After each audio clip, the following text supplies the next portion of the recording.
Hey everyone, welcome to our channel. In today's video, I'll be showing you how you can change or make changes with your Valorant account password.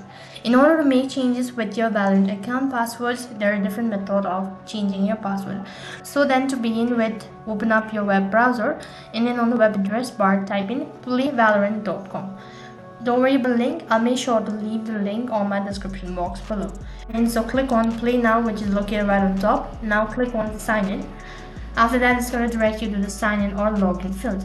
So here you'll need to select the method of logging in, whether you've created your account with your Facebook or link with your Google, your Apple or an Xbox. In my case, I've used an email address.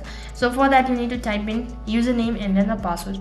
Now let's say that if you have forgotten your password, then what you can do is you can just tap on can't sign in. After that, you'll be asked to provide an email address associated with your right account, and you'll need to enter in. After that, a verification code will be sent.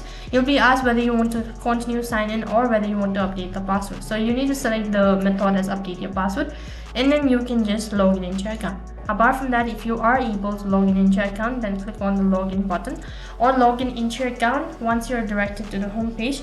Now that you've logged your account, go ahead and tap on the profile icon located right on top. After that, a drop down menu appears from the list.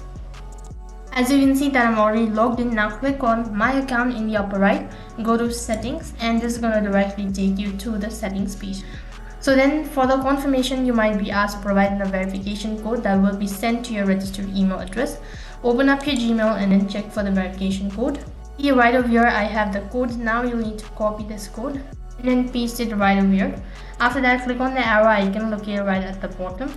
Now you'll be directed to the account management page. Right on this page, you need to scroll down right to the bottom. You'll be able to find Roid account sign in. In order to make changes with your password, you'll need to provide in the current password first of all. After that, you'll need to type in a new one, and for the confirmation, you'll need to type in twice, and as soon as you've done that, click on the save changes button. Then you'll be notified that the password has been successfully changed, and you might be logged out of all the devices that your account is currently logged in. So what you need to do is you need to log in with your updated information. In this way, you can change your password on the right account. That is all for this video. I hope the video was helpful. If it did really help you, make sure to like, share and subscribe to our channel. Thank you for watching. See you in the next video.